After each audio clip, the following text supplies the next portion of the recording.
हाँ जी स्टूडेंट्स, अपना next topic है Arrhenius equation and calculation of activation energy.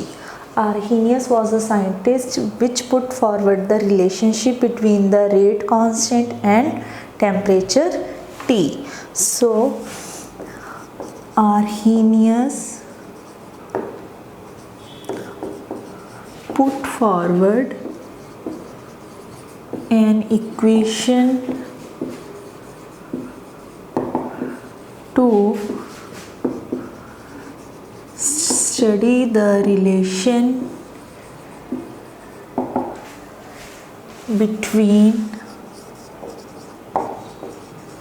rate constant and temperature T.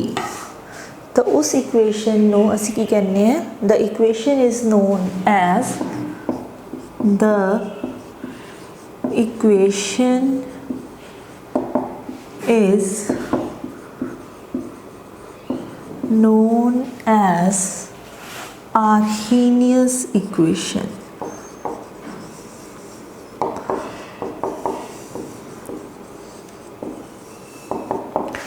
ठीक है, इक्वेशन की सी A is equal to sorry A नहीं rate constant K is equal to A E raised to power minus E A upon R T.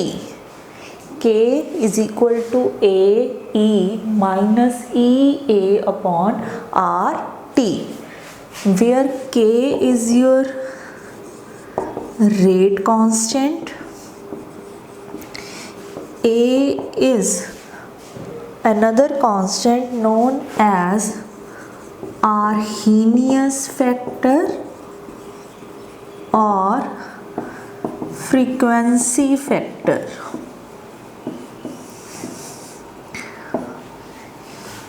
EA is known as activation energy, R is your gas constant, usually the value ਅਸੀਂ ਲੈਣੇ 8.314. T is your temperature at which the reaction is performed. ठीक है, और ये ਜਿਹੜਾ पूरा factor है E raised to power minus E A upon R T, इस पूरे फैक्टर का की मतलब है fraction of molecules having energy equal to or greater than threshold energy.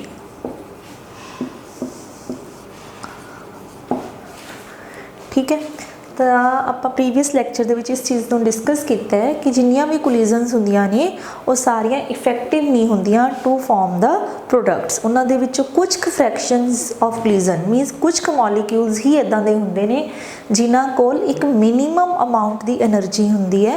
ਜਿਹੜੀ ਉਹ ਮਿਨੀਮਮ ਅਮਾਊਂਟ ਦੀ એનર્ਜੀ ਉਸ ਨੂੰ ਅਸੀਂ ਕੀ ਕਹਿੰਦੇ ਆ, ਥ੍ਰੈਸ਼ਹੋਲਡ એનર્ਜੀ, ਔਰ ਉਸ ਨੂੰ ਅਸੀਂ ਐਕਟੀਵੇਸ਼ਨ એનર્ਜੀ ਵੀ ਕਹਿੰਦੇ ਆ. ठीक है, अगर वो एनर्जी रिएक्टिंग मॉलिक्यूल्स को नहीं होएगी तो कोलिजन्स के नाल प्रोडक्ट्स नहीं बननगे. ठीक है, तो इदां दी कोलिजन्स को की किया जाता है इफेक्टिव कोलिजन्स का. ये जो पूरा फैक्टर है E raise to power minus E A upon R T, ये पूरा फैक्टर की रिप्रेजेंट करता fraction of molecules having energy equal to और greater than the threshold energy. हुण आपां इस इक्वेशन की हेल्प नाल एक रिलेशन ड्राइव करना है जिस दे नाल असी प्रूव करांगे या असी ये चीज़ देखांगे कि जो rate constant of the reaction varies directly with the temperature and inversely with the activation energy.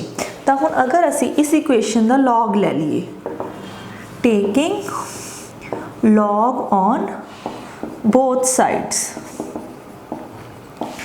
Then ये इक्वेशन की बन जाएगी log of k is equal to log of A minus E A upon R T.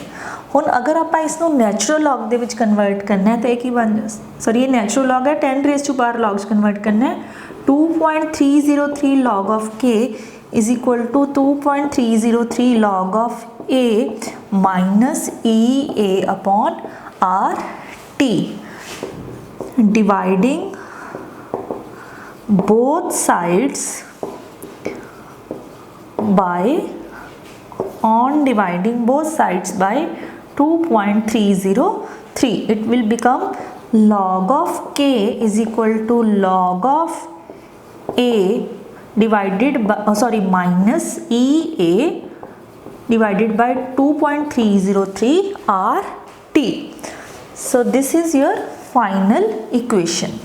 Log of k is equal to log of a minus e a upon 2.303 r t.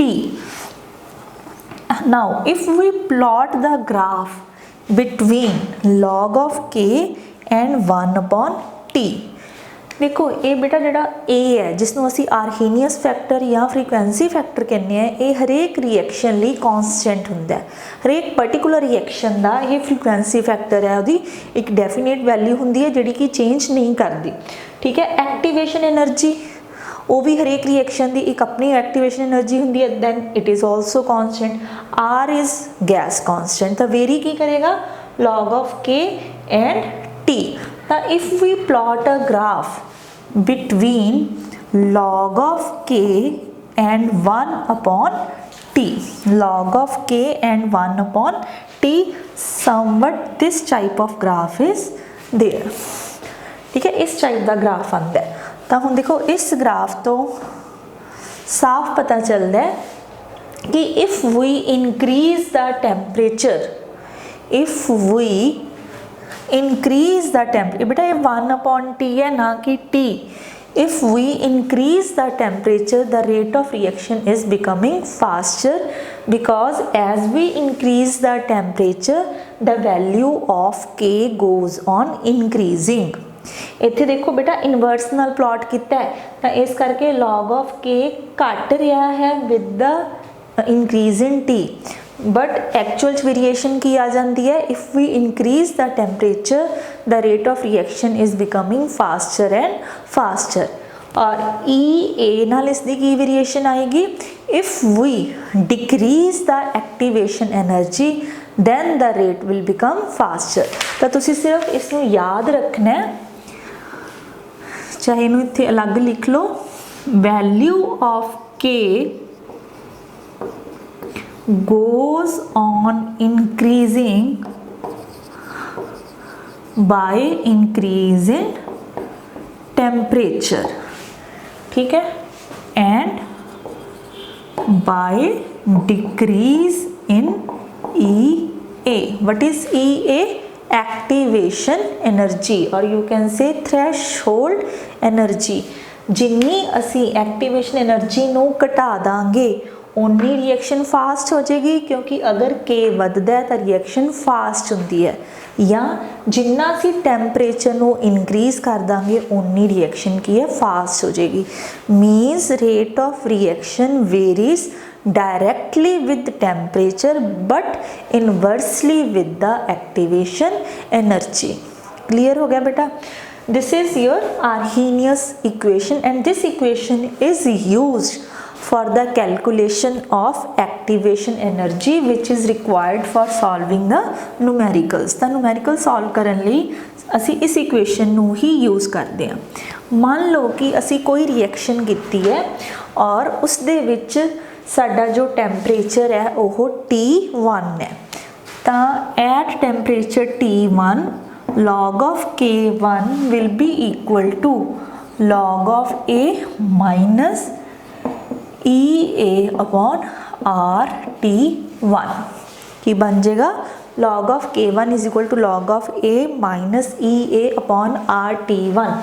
हूँ देखो A तो constant ही रहेगा, एक particular type of reaction दी activation energy भी constant रहेगी ते आर तो है ही गैस कांस्टेंट। तो ये इक्वेशन कित्थे है एट टैंपरेचर T1। अगर आप सेम रिएक्शन नू टैंपरेचर T2 ते परफॉर्म करांगे तो उस टाइम ते दा रेट कांस्टेंट की बन जाएगा K2। It will be equal to log of A minus EA upon RT2। ठीक है, तो subtracting equation 2 from 1, this is your equation 2, this is your equation 1। Subtracting या सब्ट्रैक्ट इक्वेशन 2 फ्रॉम 1 तो की बन जाएगा 2 नू असी माइनस करना है 1 दे विचों, सॉरी नहीं बेटा 1 फ्रॉम 2, 1 फ्रॉम 2। ठीक है, इसनों असी ए चो माइनस करना है। It will be equal to log of K2 divided by K1। It will be equal to जो तुसी इसनों इस चो माइनस करोगे कैंसल हो जाएगियां माइनस EA अपॉन R। ये थोड़ा कांस्टेंट आ गया EA upon R 2.303 2.303।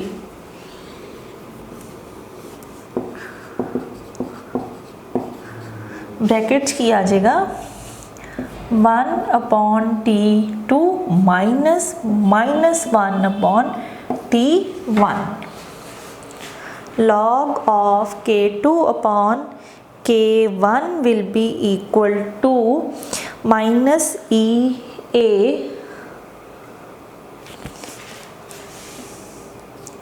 it is equal to EA upon 2.303 R brackets आ जाएगा 1 अपॉन, एक मिनट बेटा रुको आप इसनों दोबारा ही लिखते हैं, मैंने लगता है कोई गलती हो रही है। It will be equal to log of K2 minus log of K1। ठीक है, K2 चो असी K1 एक की हो जाएगा cancel. It will be equal to EA upon 2.303 R bracket 1 minus T1 divided by 1 minus T2। This will be the equation. ठीक है, K2 minus K1 is equal to EA upon 2.303 R multiply by 1 upon T1 minus 1 upon T2। ठीक है, या असी इसमें लिख सकते हैं log of K2 upon K1 it is equal to EA divided 0.2303 R। इत्थे जो असीं एलसीएम लवांगे T1 T2 ऊपर की आ जाएगा T2 माइनस T1। तो इस इक्वेशन की हेल्प नाल असी किसी भी रिएक्शन की एक्टिवेशन एनर्जी कैलकुलेट कर सकते हैं if we know the temperature of both the reactions as well as rate constants. ठीक है, हुण आपां इहदे नाल रिलेटेड एक न्यूमेरिकल कर लैंदे हैं। Write down the numerical for a decomposition reaction. For a decomposition reaction, the rate constant for a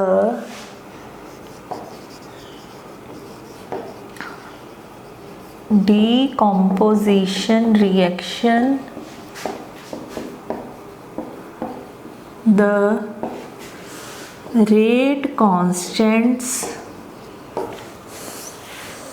at two different temperatures are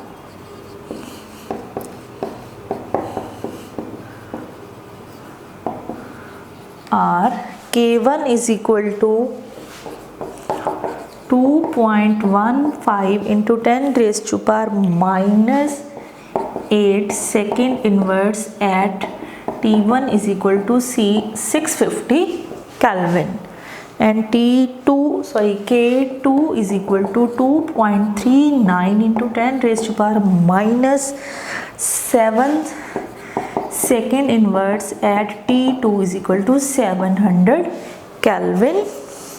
Calculate the activation energy. ਹੁਣ ਆਪਣੇ ਕੋਲ ਆ ਡਾਟਾ ਗਿਵਨ ਹੈ, ਅਸੀਂ ਇਸ ਡਾਟਾ ਲਈ ਕੀ ਕੈਲਕੂਲੇਟ ਕਰਨੀ ਹੈ, ਐਕਟੀਵੇਸ਼ਨ એનર્ਜੀ ਦਾ। ਇਹ ਸਾਡੇ ਕੋਲ ਫਾਰਮੂਲਾ ਹੈ, it will be equal to solution ਕੀ ਆ ਜਾਏਗਾ log of K2 ਕਿੰਨਾ ਬੇਟੇ 2.39 into 10 raised to power minus 7 divided by 2.15 into 10 raised to minus 8. It will be equal to EA upon 2.303 into R the value ਕਿੰਨੀ ਲੈਣੀ ਹੈ 8.314 multiply by T1 into T2 650 into 700 ऊपर की लेना T2 minus T1 700 minus 650 ਤਾਂ ਪਹਿਲਾਂ ਤੁਸੀਂ ਇਹਨੂੰ ਸੋਲਵ ਕਰਨਾ ਹੈ, जो डिवाइड करके आ जाएगा उसका लॉग ले लेना है, ठीक है। फिर उसकी हेल्प नाल तुसी EA कैलकुलेट करनी है और EA की वैल्यू आनी चाहिए है 182250 जाउल पर मोल। तो ये तुहाडा आंसर आ जाएगा कैलकुलेशन ऑफ एक्टिवेशन एनर्जी, ठीक है बेटा। So next topic is concept of activation energy and transition state theory.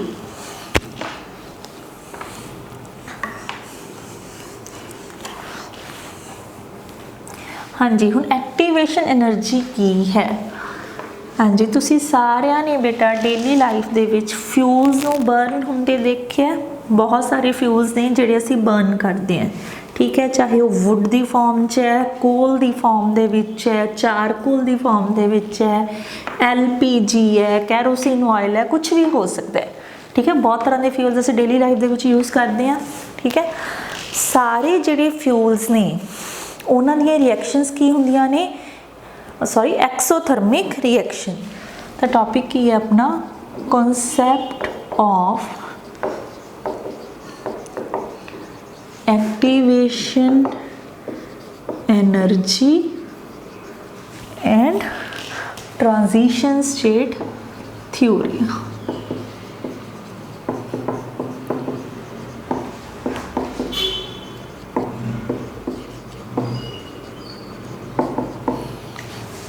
हुण देखो सारी फ्यूल्स दियां जिहड़ियां रिएक्शनस हुंदियां ने they are exothermic in nature. Exothermic का मतलब in which energy is release का मतलब the reactions in which the energy of products will be less than the energy of reactants. ये याद रखना है।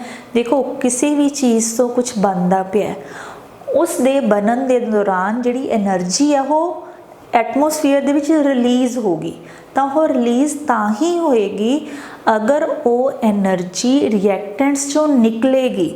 तो अगर रिएक्टेंट्स चों एनर्जी निकल गई तो इसका मतलब जिहड़े प्रोडक्ट्स बनते पे है उन्हां दी एनर्जी है जो वो रिएक्टेंट्स के कंपैरिजन दे विच घट होएगी। इदां दी रिएक्शनस नूं असीं की कहने आ exothermic reactions in which the energy is released. तो इसके उल्टा की हुंदा है endothermic reaction in which energy is absorbed, means जिन्हां दे विच energy of products are more than that of energy of the reactants. हुण असी गल कर रहे सी कंबस्टन ऑफ फ्यूल। तुसी सारे फ्यूल्स नूं बर्न करदे देखिया और सारे फ्यूल्स दियां जो रिएक्शनस हुंदियां ने they are exothermic in nature. But तुसी सारे जानिया ने इस चीज़ को भी नोटिस किया होगा भी कोई भी फ्यूल अपने आप बर्न नहीं करता। जे असी घर दे विच LPG की गल करिए, गैस की गल करिए, पहला सानू उसनों एनर्जी देनी पैंदी है तद वो एक बारी बर्न करना स्टार्ट करता है। वुड है, वुड नूं जलाण लई, लकड़ी नूं जलाण लई भी सानू पहला बाहरों एनर्जी प्रोवाइड करनी पैंदी है। तो वो जिहड़ी एनर्जी तुसी बाहरों प्रोवाइड कर रहे हो ताकि रिएक्शन शुरू हो सके, उस एनर्जी नूं की कहा जाता है, एक्टिवेशन एनर्जी। जदों एक बारी तुसी रिएक्टेंट्स नूं एक्टिवेशन एनर्जी देती, उन्हां दी रिएक्शन स्टार्ट हो गई, उस तो बाद वो रिएक्शन की है एक्सोथर्मिक, मीनस उहदे विच बहुत सारी एनर्जी रिलीज़ हो रही है। तो वो जिहड़ी एनर्जी रिलीज़ हुंदी है उहदे विचों कुछ एनर्जी फरदर रिएक्शन नूं कैरी ऑन करन लई यूज़ हो जाती है, तो रिएक्शन सानूं देखण च की लगती है एक्सोथर्मिक इन नेचर। तो एक्टिवेशन एनर्जी नूं असीं किवें डिफाइन करांगे, the excess energy which must be supplied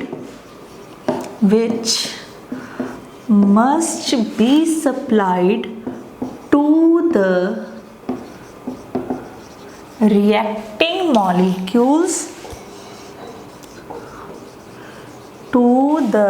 reacting molecules so that they can be changed into products।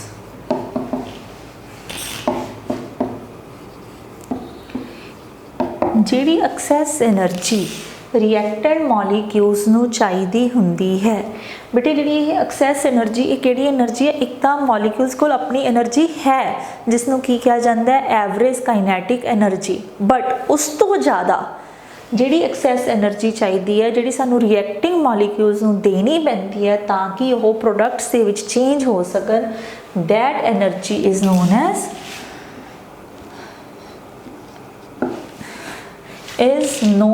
as activation energy.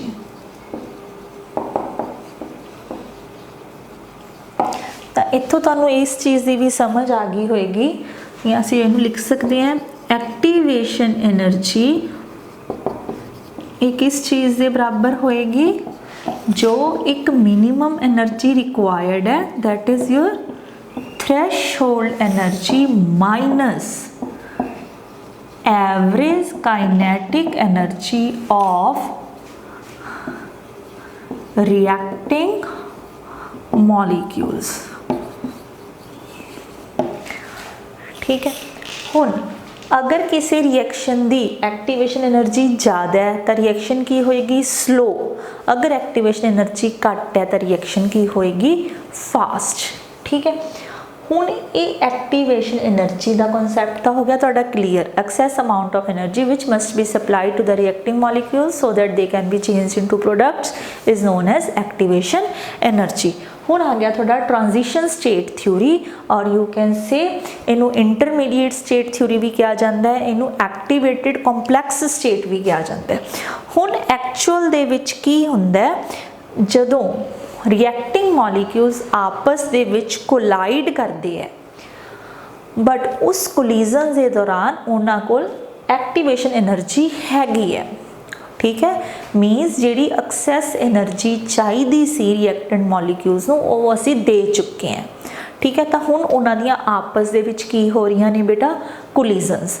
तो जदों उन्हां दियां कोलिजन्स हुंदियां ने उस टाइम ते जिहड़ी उन्हां दी स्टेट हुंदी है, वो स्टेट ना तो उन्हां दी रिएक्टेंट्स नाल मैच करती है और ना ही प्रोडक्ट्स नाल मैच करती है। ठीक है, फॉर एग्जाम्पल मान लो कि असी रिएक्शन लै रहे हैं H2 + I2 तो साडे कोल प्रोडक्ट्स की बन रहे हैं 2HI। ठीक है, H2 मीनस दो H दे एटम्स आपस दे विच जुड़े हुए ने, I2 का मतलब है दो आयोडीन के एटम्स आपस दे विच जुड़े हुए ने। ठीक है, हुण जदों इन्हां नूं एक्टिवेशन एनर्जी असी प्रोवाइड करती तो इन्हां दियां कोलिजन्स की हो जाणगियां इफेक्टिव। तो उस टाइम ते की हुंदा है, ये जिहड़े दो H दे मॉलिक्यूल सी, ठीक है, तो इधर दो की है I they molecules.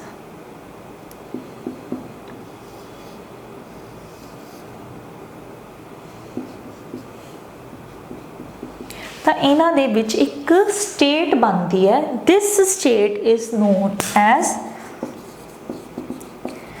Activated complex और ट्रांजिशन स्टेट कॉम्प्लेक्स।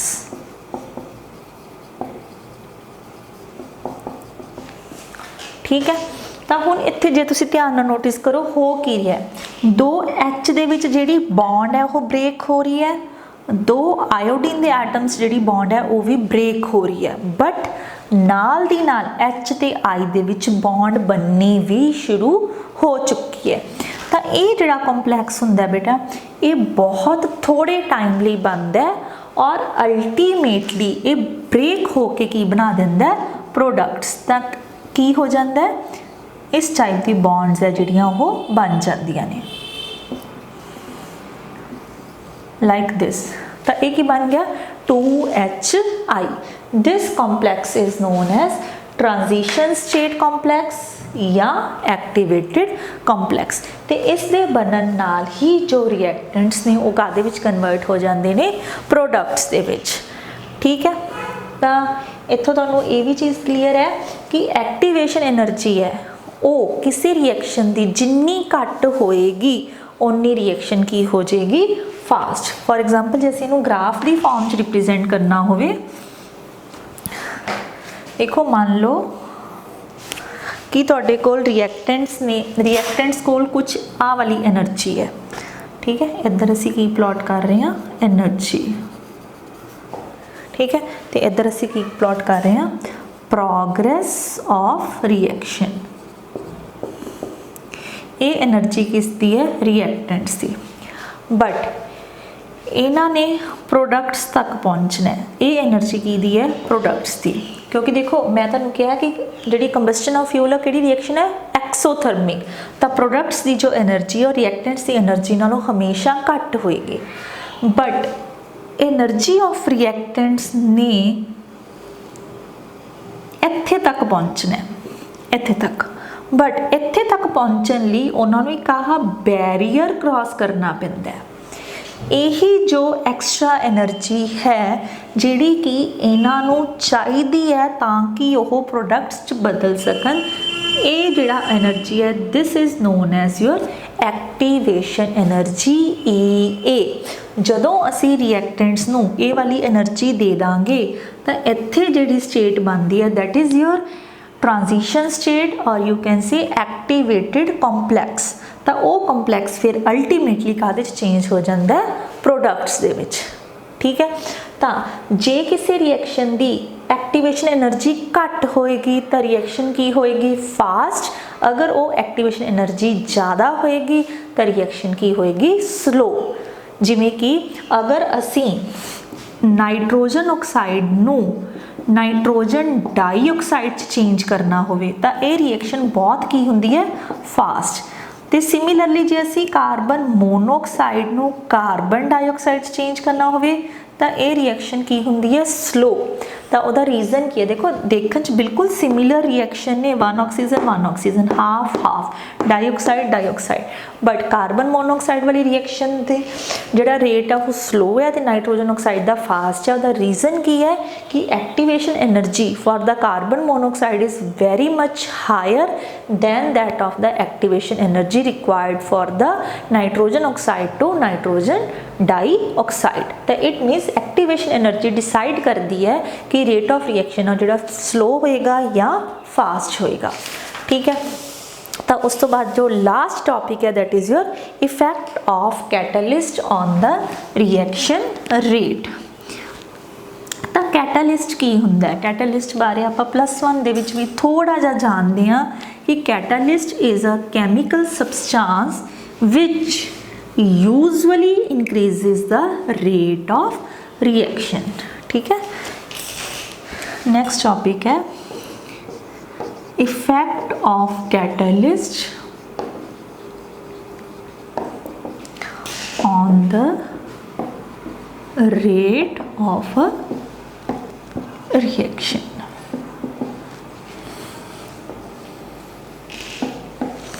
तो कैटलिस्ट नूं असीं किवें डिफाइन करते हैं, a catalyst is a chemical substance which usually increases the rate of a reaction. ਸਾਡੀ ਡੇਲੀ ਲਾਈਫ ਦੇ ਵਿੱਚ ਜਾਂ ਅਸੀਂ ਲੈਬਸ ਦੇ ਵਿੱਚ ਜੋ ਰਿਐਕਸ਼ਨਸ ਪਰਫਾਰਮ ਕਰਦੇ ਹਾਂ ਕਿ ਰਿਐਕਸ਼ਨਸ ਬਹੁਤ ਸਲੋ ਹੁੰਦੀਆਂ ਨੇ ਔਰ ਅਗਰ ਅਸੀਂ ਉਹਨਾਂ ਨੂੰ ਫਾਸਟ ਕਰਨਾ ਹੈ ਤਾਂ ਅਸੀਂ ਉਹਦੇ ਵਿੱਚ ਕੁਝ ਕੈਮੀਕਲ ਐਡ ਕਰ ਦਿੰਦੇ ਹਾਂ ਜਿਸ ਨਾਲ ਉਹ ਰਿਐਕਸ਼ਨਸ ਕੀ ਹੋ ਜਾਂਦੀਆਂ ਨੇ ਫਾਸਟ। ਫॉर एग्जांपल अगर असी SO2 ਨੂੰ SO3 ਦੇ ਵਿੱਚ ਕਨਵਰਟ ਕਰਨਾ ਹੋਵੇ ਤਾਂ ਅਸੀਂ ਇੱਥੇ ਐਡ ਕਰਦੇ ਹਾਂ ਵਨੇਡੀਅਮ ਪੈਂਟਾ ਆਕਸਾਈਡ। ਤਾਂ ਇਹ ਜਿਹੜਾ ਵਨੇਡੀਅਮ ਪੈਂਟਾ ਆਕਸਾਈਡ ਹੈ it acts as a catalyst and it increases the rate of reaction ਔਰ ਰਿਐਕਸ਼ਨ ਹੈ ਜਿਹੜੀ ਅਗਰ ਉਹ ਘੰਟਿਆਂ 'ਚ ਕੰਪਲੀਟ ਹੁੰਦੀ ਹੈ ਤਾਂ ਉਹ ਸੈਕਿੰਡਸ ਦੇ ਵਿੱਚ ਕੰਪਲੀਟ ਹੋ ਜਾਂਦੀ ਹੈ। ਬਟ ਇਹ ਚੀਜ਼ ਤੁਸੀਂ ਯਾਦ ਰੱਖਣੀ ਹੈ ਕਿ ਜੋ ਕੈਟਾਲਿਸਟ ਹੈ ਉਹ ਕਦੇ ਵੀ ਕਿਸੇ ਕੈਮੀਕਲ ਰਿਐਕਸ਼ਨ ਦੇ ਵਿੱਚ ਯੂਜ਼ ਨਹੀਂ ਹੁੰਦਾ। ठीक है, वो सिर्फ एक बारी रिएक्टिंग मॉलिक्यूल दे नाल कुछ बॉन्ड बनाता है। बॉन्ड बनाने तो बाद जदों ही वो रिएक्टिंग मॉलिक्यूल प्रोडक्ट दे विच चेंज हो जाता है तो catalyst as it is reaction दे विच बाहर आ जाता है। ठीक है, तो ये यूजुअली रिएक्शन नू की करता है इनक्रीज़ करता है, उसके रेट नू इनक्रीज़ करता है। तो इहो जे कैटलिस्ट नू कहा जाता है प्रमोटर्स। की कहा जाता है promoters which increases the rate of any chemical reaction. But इस दे ऑपोजिट कुछ सबस्टांसिस इदां दे भी हुंदे ने विच decreases the rate of reaction. तो उन्हां कैमिकल सबस्टांसिस नू की कहा जाता है इनहिबिटर्स। की कहा जाता है इनहिबिटर्स। पहले की सी बेटा promoters which increase the rate of reaction and second कौन ने inhibitors which decreases the rate of reaction. तो कैटलिस्ट इहो जिहा की करता है कि रेट ऑफ रिएक्शन इनक्रीज़ हो जाती है। फॉर एग्जाम्पल असी कर रहे हैं कि A+B दो रिएक्टिंग मॉलिक्यूल्स ने जिन्हां ने आपस दे विच मिल के की बनाना है AB। बट इस रिएक्शन नूं होण लई बहुत टाइम लगता है तो असी इहदे विच की ऐड करता एनी कैटलिस्ट C। ठीक है, तो जदों तुसी इहदे विच कैटलिस्ट C ऐड कर दिंदे हो तो एंड ऑफ द रिएक्शन ते इहने C ने बाहर आ जाना है। पर इस C दे ऐड होने नाल रिएक्शन बहुत की हो जाती है फास्ट। हुंदा की है जदों असी A ते B दो रिएक्टिंग मॉलिक्यूल्स पाए उहदे विच की ऐड करता C तां की हुंदा A B नाल बॉन्ड बनानी शुरू करदा है साइमल्टेनियसली यह C दे नाल भी बॉन्डिंग शो करता है। ठीक है, फिर हुंदा की है ये बॉन्ड इत्थों ब्रेक हो जाती है तो की बन जाता है AB+C। तो ये जिहड़ा बेटे कॉम्पलैक्स बनिया है ये किहड़ा कॉम्पलैक्स बन गया अगेन एक्टिवेटेड कॉम्पलैक्स। और एक्टिवेटेड कॉम्पलैक्स है जिहड़ा वो बहुत अनस्टेबल हुंदा है और जल्दी ही काहदे विच कन्वर्ट हो जाता है प्रोडक्ट्स दे विच। तो कैटलिस्ट ने इहो जिहा की कीता कि रेट ऑफ रिएक्शन अगे नालों फास्ट हो गया। एक्चुअल दे विच की हुंदा है मान लो कि आ कोई रिएक्टेंट्स तो की बन रहे ने प्रोडक्ट्स। ठीक है, आ एनर्जी किहदी है बेटा रिएक्टेंट्स दी ते ये एनर्जी किहदी है प्रोडक्ट्स दी। अगेन असी इधर की लिता है एनर्जी फैक्टर ते इधर की लिता है प्रोग्रेस ऑफ रिएक्शन। ठीक है, तो असी की देख रहे हैं कि रिएक्टेंट प्रोडक्ट्स दे विच तां चेंज होणगे अगर असी उन्हां नूं इन्नी एक्टिवेशन एनर्जी प्रोवाइड करांगे। ठीक है, बट जदों असी इन्हां रिएक्टिंग मॉलिक्यूल्स दे विच कैटालिस्ट पाता तो कैटालिस्ट की करदा है वो इस ग्राफ नूं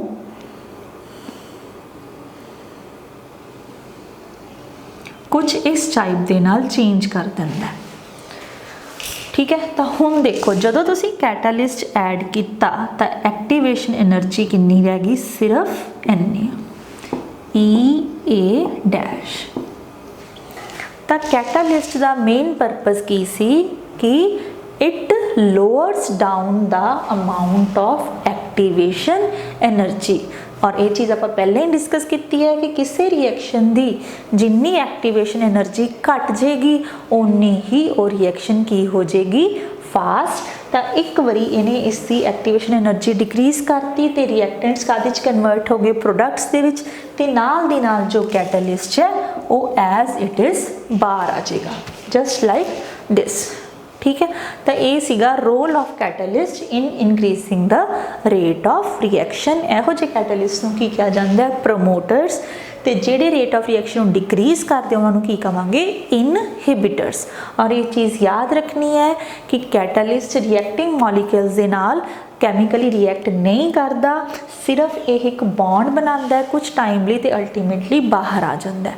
ठीक है, ये की कर रहा है? It increase the rate of reaction. किवें कर रहा है? By decreasing the value of activation energy. ठीक है, सो ये सीगा role of catalyst in increasing the rate of any chemical reaction. और इस टॉपिक के नाल ही अपना यह जो यूनिट है बेटा वो कंप्लीट हो जाता है। इस यूनिट के रिगार्डिंग स्पैशली न्यूमैरिकल्स, क्योंकि जो एग्जाम्स का हाले तक साढ़े को क्राइटेरिया है वो अकॉर्डिंग तुहानू कैमिकल काइनैटिक्स जो 4 मार्क्स का पेपर आना है और वो 4 दे 4 मार्क्स किस फॉर्म के विच आने हैं? In the form of numericals. तो तुहानू किसी चीज़ के भी रिगार्डिंग अगर कोई प्रॉब्लम है तो ग्रुप दे विच पुछो और दसो, और एटलीस्ट लैक्चरस नू सुनो। तुसी की कर रहे हो? लैक्चरस नू सुन ही नहीं रहे। और इस चीज़ की रियलाइजेशन तुहानू after opening the school feel होनी है जो तुहानू किसी सिलेबस का कुछ भी पता नहीं लगना। ठीक है, so take it seriously. Thank you.